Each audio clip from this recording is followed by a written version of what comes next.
नमस्कार. भाग्यश्री किचनमध्ये तुम्हा सर्वांचं खूप मनापासून स्वागत आहे. उन्हाळ्याच्या दिवसांमध्ये वेगवेगळ्या प्रकारचे थंड पेय हे आपल्याला प्यावेसे वाटतात आणि ते पिल्यामुळे आपल्या शरीराचे तापमान हे योग्य ठेवण्यासाठी आपल्याला मदत होते. चला तर मग आज आपण वेगवेगळ्या प्रकारचे 2 पद्धतीने कैरीचे पन्हे बघणार आहोत.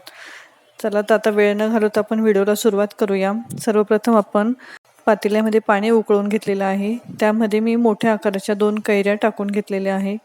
कैऱ्या बुडतील इतपत पाणी टाकायचे. पाणी थोडं कमी वाटलं म्हणून मी ते टाकून घेतलंय. आता झाकण ठेवून गॅसची फ्लेम ही मिडियम करून याला शिजवून घ्यायचं आहे. कैरी शिजते तोपर्यंत आपण आता गूळ भिजत घालून घेऊया. त्यासाठी मी 1 वाटी गूळ घेतला आहे आणि त्यामध्ये 1 ग्लास पाणी टाकून याला छान भिजवून ठेवत आहे. आता तुम्ही बघतायत कैऱ्या छान शिजलेल्या आहेत.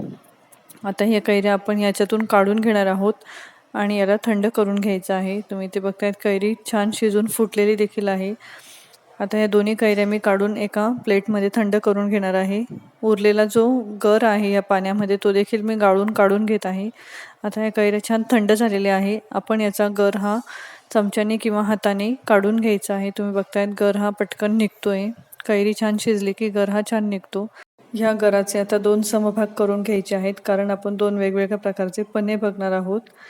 आता आपण एक भाग आपण बाउलमध्ये काढून घेतलेला आहे. त्याला छान असं मॅश करायचं आहे, म्हणजे त्यातल्या गुठळ्या हे पूर्णपणे मोडल्या जातील. हवा असेल तर तुम्ही मिक्सरमधून काढून घेऊ शकतात, पण असाच हे खूप छान लागतो. आता ह्या गरामध्ये आपण जो गूळ भिजत घातला होता ते पाणी गाळून टाकून घ्यायचं आहे. गुळामध्ये बऱ्याच वेळा कचरा असतो म्हणून हे पाणी गाळूनच घ्यायचं आहे. सर्वप्रथम मी अर्ध गुळाचं पाणी यात टाकून याला छान मिक्स करून घेत आहे. हे छान मिक्स करून झालं की उरलेलं जे गुळाचं पाणी आहे ते पूर्ण टाकून घ्यायचं आहे. ह्या पन्ह्यामध्ये आपण ही जी कैरी मॅश करून घेतली त्याचे कण हे खाताना लागतात, ते खूप छान लागतात. उरलेलं सर्व पाणी टाकून याला छान मिक्स करून घेतलं. आता यामध्ये चवीनुसार मीठ आणि थोडं पाणी टाकून याची कन्सिस्टन्सी ॲडजस्ट करून घ्यायची. तुम्ही बघताय छान असं कैरीचं पन्हं तयार झालेलं आहे. आता आपण हे कैरीचं पन्हं सर्व करून घेऊया.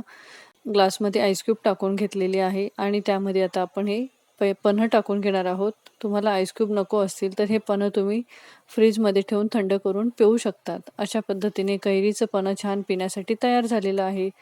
तर असं पन्हं तुम्ही नक्की बनवून बघा. आता आपण लगेच दुसऱ्या पद्धतीने कैरीचं पन्हं किंवा त्याला आपण आम पन्ना देखील म्हणतो ते बनवून घेणार आहोत. आता मिक्सरच्या जारमध्ये आपण जो कैरीचा गर काढून ठेवला तर तो घेतला आहे. त्यामध्ये काळं मीठ, साधं मीठ, भाजलेली जिऱ्याची पावडर आणि अगदी थोडंसं लाल मिरची पावडर टाकलेली आहे आणि थोडंसं पाणी टाकून याला छान बारीक करून घ्यायचं आहे. यातच तुम्ही साखर टाकून देखील बारीक करू शकतात, पण मी साखर वरून टाकणार आहे. तुम्ही ते बघतायत पल्प हा छान तयार झाला आहे. हा पल्प तुम्ही काचेच्या बरणीमध्ये ठेवून 7 ते 8 दिवस फ्रीजमध्ये स्टोअर करू शकतात. आता आपण आम पन्ना किंवा कैरीचं दुसऱ्या प्रकारचं पन्हं तयार करून घेऊया. त्यासाठी मी ग्लासमध्ये आईस क्यूब घेतलेले आहे. तयार करून घेतलेला पल्प 2 चमचे घ्यायचा आहे. वरून 7 ते 8 पुदिन्याची पानं बारीक क्रश करून ती टाकून घेतली आणि थंडगार पाणी टाकून याला छान मिक्स करून घ्यायचं आहे. आणि हे छान मिक्स करून झाल्यानंतर आपण यामध्ये पिठी साखर टाकून घेणार आहोत. साधारण 1.5 ते 2 चमचे पिठी साखर टाकायची आहे. प्रमाण तुम्ही तुमच्या आवडीप्रमाणे कमी जास्त करू शकतात. अशा पद्धतीने कैरीचं पन्हं किंवा आम पन्ना पिण्यासाठी छान तयार झालेलं आहे. चला तर मग कुठलं पन्हं कधी बनवतायत कमेंटमध्ये लिहून कळवा. अशाच नवनवीन रेसिपीसाठी भाग्यश्री किचन या चॅनलला सबस्क्राईब देखील करा. भेटूया अशाच नवीन रेसिपीसोबत. तोपर्यंत बाय बाय.